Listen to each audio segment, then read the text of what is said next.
এই সভাখন প্ৰথম কাৰ্যসূচী। এই প্ৰথম কাৰ্যসূচীৰ জৰিয়তে প্ৰত্যেকগৰাকী ব্যক্তিক আমি চিনাকি কৰাৰ সুযোগ পাইছোঁ। একেবাৰে মূৰৰ জোনাইৰ পৰা লৈ ধেমাজি গোগামুখলৈ যিসকল ব্যক্তি আজি উপস্থিত আছে, এই মান্যবৰ সদস্যসকলক আমি নিতান্তই প্ৰত্যেকৰ লগত চাহ চিনাকি হোৱাৰ সুযোগ পাইছোঁ আৰু আন্তৰিকতাৰে লৈ আমি দলটোক আগুৱাই নিয়া সকলোৰে সহযোগিতা হ'ব লাগিব, এই কথাটো মই আপোনালোকৰ মাজত ৰাখিছোঁ। স্বৰ্গীয় সতীৰ্থসকল, আজি আমাৰ কেইবাজনো সদস্য নিমন্ত্ৰণ অনুসাৰে অহাৰ লক্ষ্য ইয়াত স্থিৰ কৰা হৈছে। আমাৰ স্বৰ্গীয় সাংসদগৰাকীও আহিব পাৰে, আমাৰ ধেমাজিৰ বিধায়কগৰাকীও আহিব পাৰে, গতিকে ST মৰ্চাৰ বিভিন্ন দায়িত্বত থকা ব্যক্তিসকলো আহিব পাৰে। গতিকে তেখেতসকলে পূৰ্ণ গতিত সংগঠন কেনেকৈ আগুৱাই নিব পৰা যায়, এটাৰ পৰা দুটা কেনেকৈ হয়, এই সকলোবিলাক বিষয়বস্তু তেখেতসকলে দাঙি ধৰিব। মই প্ৰথম আকাৰত কেৱল মাত্ৰ আমি চিনাকি হোৱাৰ চলেৰে প্ৰত্যেকৰ লগত আন্তৰিকতাৰে লৈ আজি ভাৰতীয় জনতা পাৰ্টিক আগুৱাই নিবলৈ হ'লে যে ST মৰ্চাৰ যে বিশেষত্ব আছে, সেই কথাটো মই আপোনালোকৰ মনত স্থিৰ কৰিবৰ বাবে আজি সেই সভাজনক দায়িত্ব দিয়াৰ কাৰণে মই ক'বলৈ আৰম্ভ কৰিছোঁ। স্বৰ্গীয় সতীৰ্থসকল, আজি 5 বছৰৰ আগত ভাৰতীয় জনতা পাৰ্টিৰ নাম কাৰো মুখত ল'বলৈ লাজ কৰা এটা সময় হৈছে।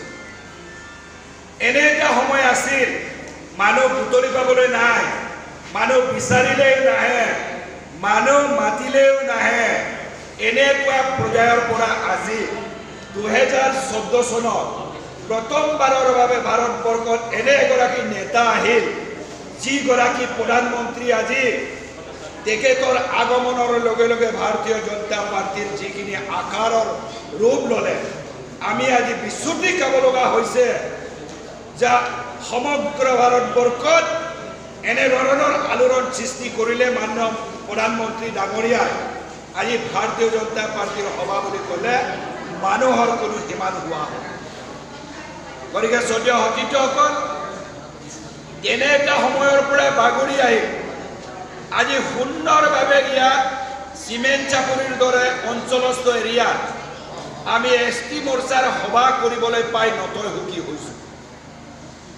এনে এটা দিন আছিল য'ত সকলো জাতি জনগোষ্ঠীক মিলালে মানুহ ইমান নহয়, কিন্তু আজি কেৱল মাত্ৰ ST মৰ্চাৰ মানুহে যে ইমান বৃহৎ আকাৰৰ মানুহ হৈছে, মই সঁচাকৈও অভিভূত হৈছোঁ। আপোনালোকক পাই মই সঁচাকৈও আনন্দিত হৈছোঁ যে একালৰ বিজেপি, আজিৰ বিজেপি, আকাশ আৰু পাতালৰ ডিফাৰেঞ্চ হ'ল, সেই কথাটো মই অনুভৱ কৰিছোঁ।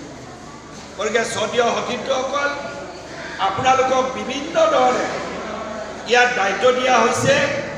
আমাৰ ধেমাজিৰ মাননীয় সভাপতি ডাঙৰীয়া প্ৰতিটো মৰ্চাকে সভা পতাৰ যিখিনি আহিলা, সভা পতাৰ যিখিনি পৰিৱেশ যেনেধৰণে মাননীয় সভাপতি দেৱে দিছে, সেয়া মই তেখেতক আদৰেৰে ধন্যবাদ জ্ঞাপন কৰিছোঁ।